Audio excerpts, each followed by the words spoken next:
Hi, welcome back to my channel. I'm Kristen. This is Kristincooks, and I have this very 4th of July summer appropriate Swiss roll to share with you. So let's get going.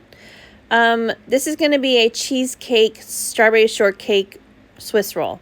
So in a stand mixer here with the whisk attachment, I'm just going to beat together eggs, 4 eggs, and granulated sugar.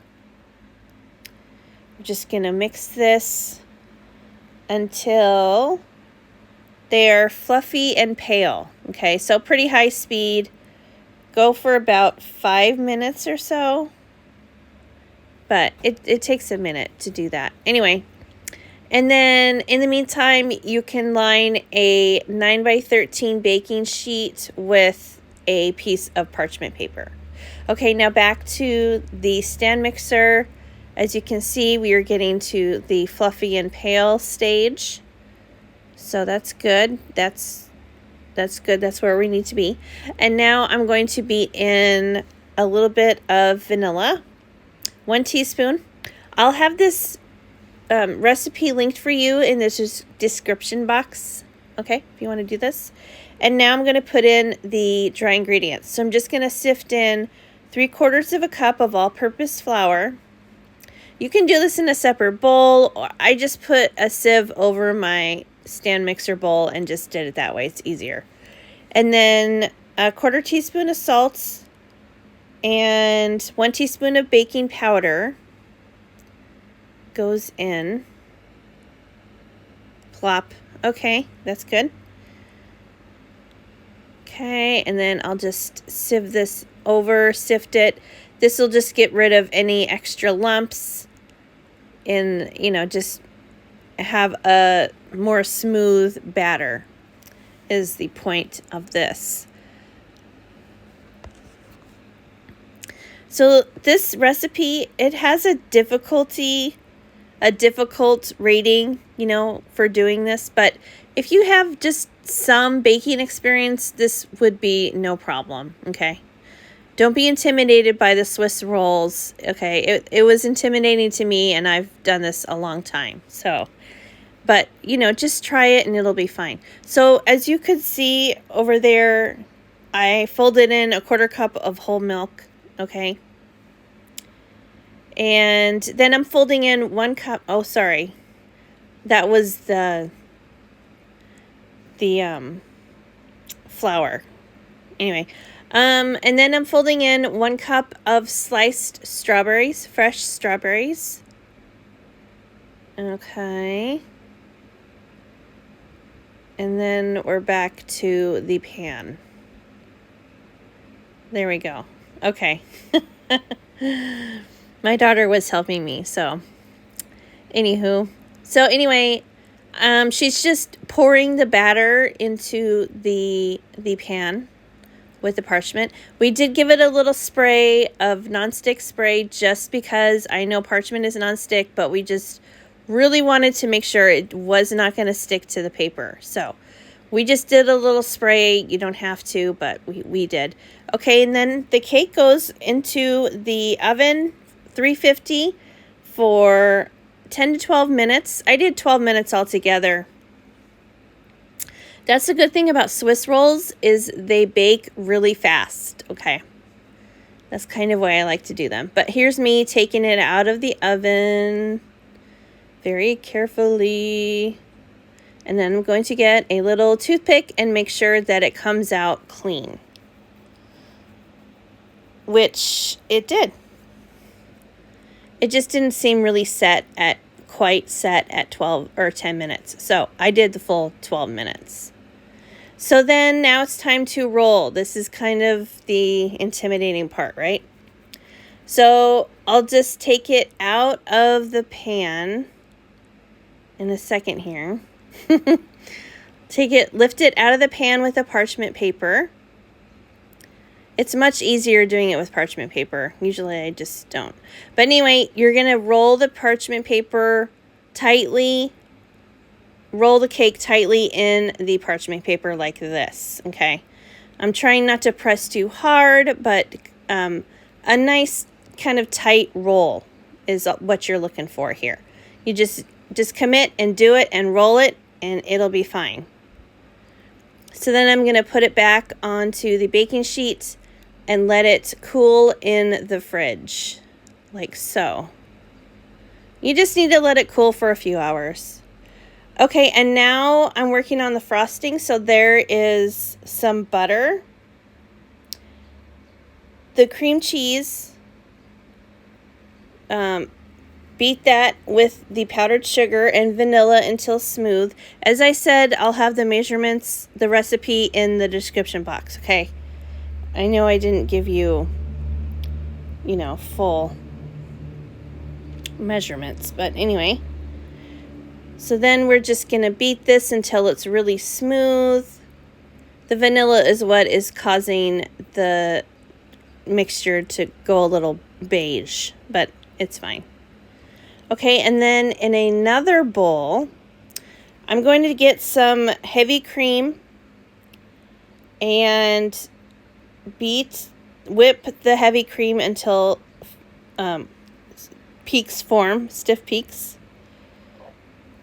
Just 1 cup of heavy cream. We're not going to flavor it with any sugar or vanilla or anything, of course, because that is already in with the cream cheese.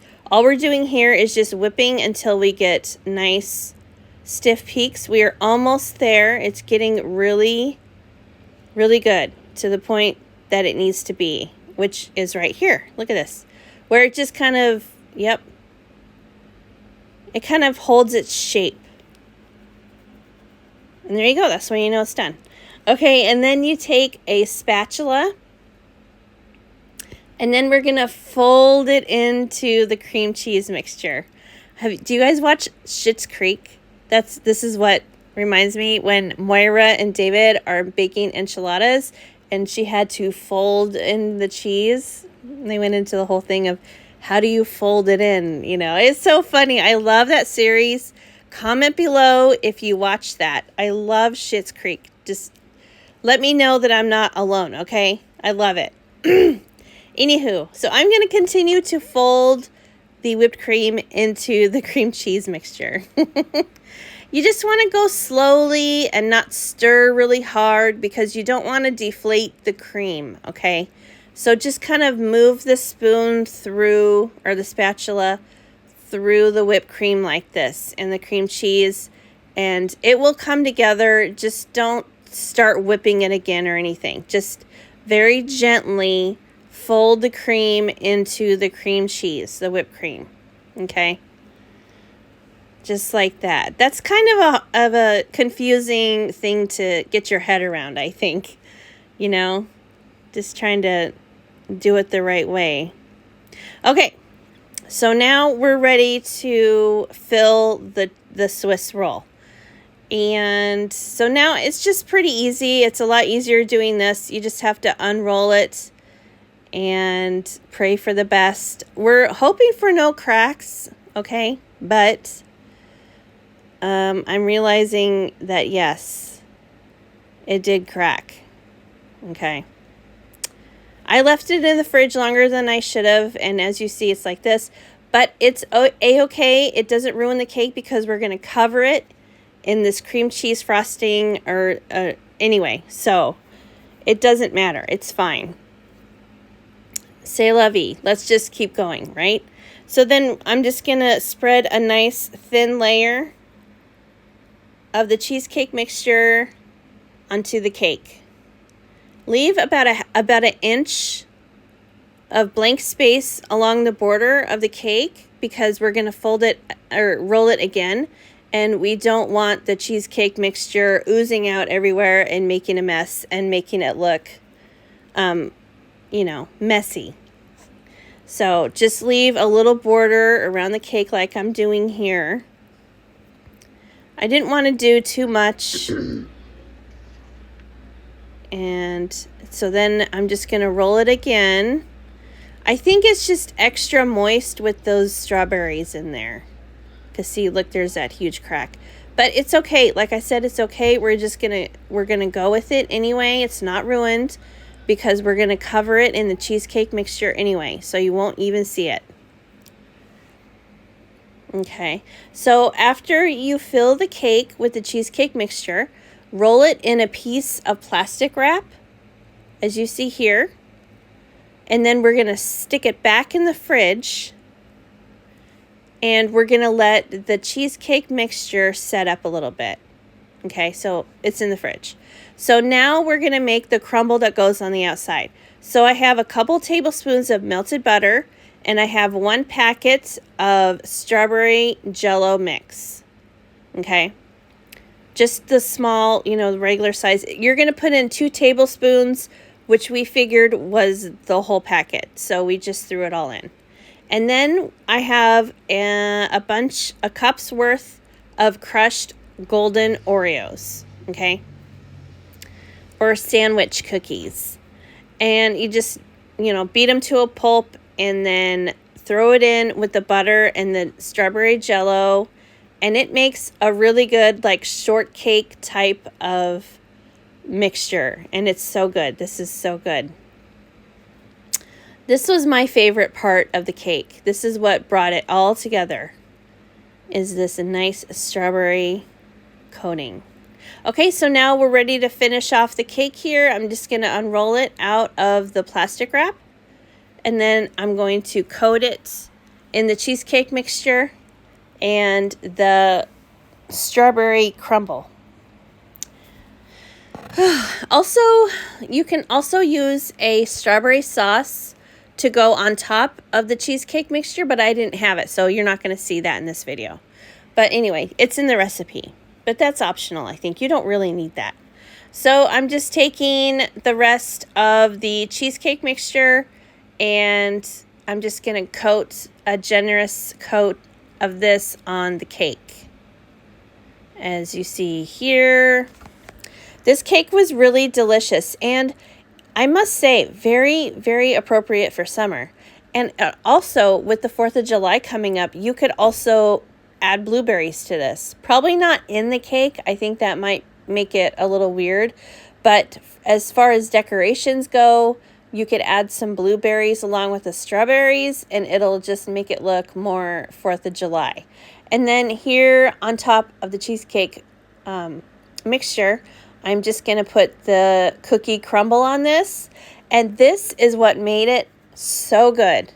It tastes just like those strawberry shortcake ice cream bars that, at the store with the ice cream and this, and it's by like Good Humor, I think. This tasted just like that, except without the ice cream, of course. But I mean, same vibes, and it's just so summery and delicious. And I think I want to try and make this one more time this summer, but it just really gets me in the mood for summer. I made this cake on the first day of summer, speaking of summer, and it was like 60 degrees and pouring down rain in Oregon when I made this cake. In the part of Oregon where I live, it was just rainy and gross. But this cake brightened my whole day up. It was so delicious. And here is a slice of it. I love the swirl of the cream cheese mixture on the inside. And this was just perfect for summer, and I hope you try it. Thank you so much for watching my video, and I will see you guys in the next one. Bye.